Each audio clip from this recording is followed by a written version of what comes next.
The Sacramento Kings Golden State Warriors Round 1 series has it all. It's got drama, clutch shot making, unreal athleticism, and whatever it is Draymond Green was trying to do here, can we go 2 days without Draymond Green causing some sort of scene? Come on. But regardless, during these 2 games, the question I keep going back to is, could this finally be the year that the Golden State Warriors dynasty comes to an end?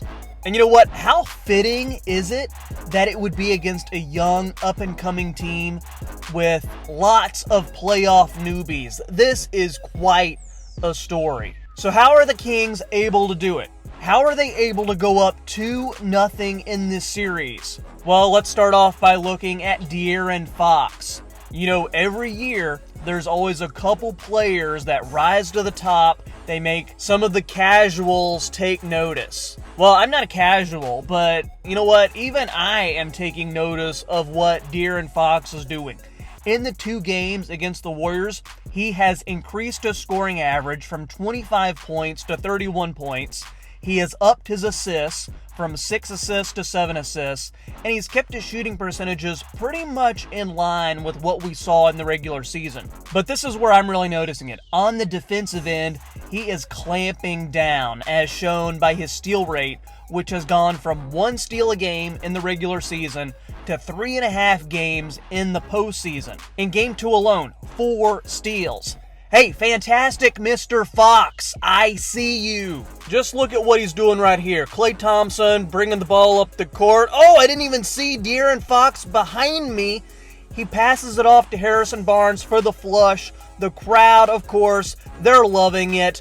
Then on the other end, Kevon Looney with the rebound, gets it out to Steph Curry. Fox takes it away again, drives it in for the flush.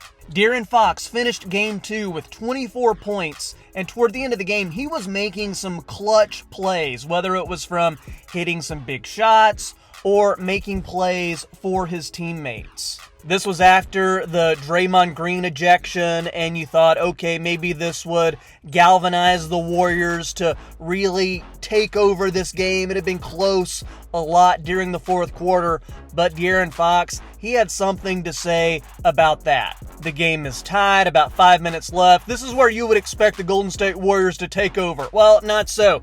DeAaron Fox with the mid-range jumper right past the free throw line, easy 2 points. Couple minutes later, trying to increase Sacramento's lead, being guarded by Gary Payton II, great defender.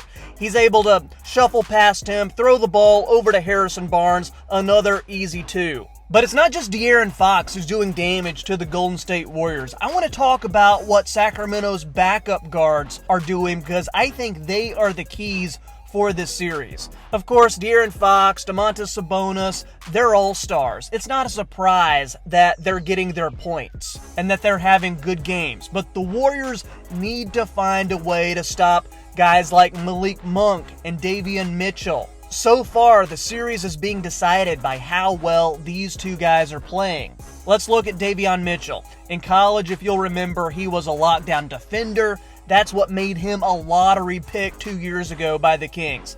In my opinion, Davion Mitchell has been a little bit underwhelming thus far as an NBA player. But in a series like this, where you're asking him to stick like glue to a shooter like you have in Steph Curry, he's really showing his value. Mitchell has increased his steal rate and his block rate in this series up from the regular season. He's shooting close to 40% from three, and he's increased his scoring average. He's also defending without fouling. Look at Steph Curry. He shot 23% from three in Game 2, and overall in the series, he's shooting 33%. Davion Mitchell was a big reason for that. He played 28 minutes in Game 2. I expect that to stay the case for the rest of this series. Mike Brown has found something in Davion Mitchell, and he's able to defend those Warriors guards. And not only that, he's showing, hey, I can be clutch too. Look at this.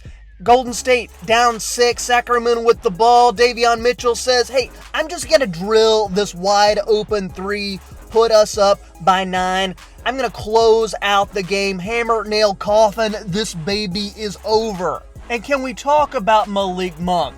he has found a home in Sacramento as a scorer and a dude who leaves it out on the floor every game. I look at these numbers and I'm like, wait, isn't this what we should be seeing from Steph Curry? But no, it's not. This is Malik Monk in the postseason.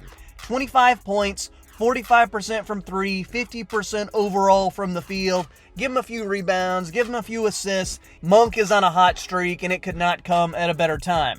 Add it all together, and this is making it especially tough for the Warriors to defend the Kings. If you have just DeAaron Fox to worry about, sure, maybe you can do it. But if you have Fox and Monk, as stellar as defenders as Andrew Wiggins and Gary Payton II are, this is a tall order even for them. And I haven't even talked about Kevin Huerter. He hasn't had that great of a postseason so far, but just what if he gets going? Then you're going to have three guys who can shoot it from deep and who can score in bunches. I just think the Kings have the Warriors' number right now. Steve Kerr and the Warriors are going to have to make some major adjustments before the next game. There's just so much to follow, so many storylines here. Is Draymond going to be suspended for the next game? Are they going to find an answer for the Kings guards?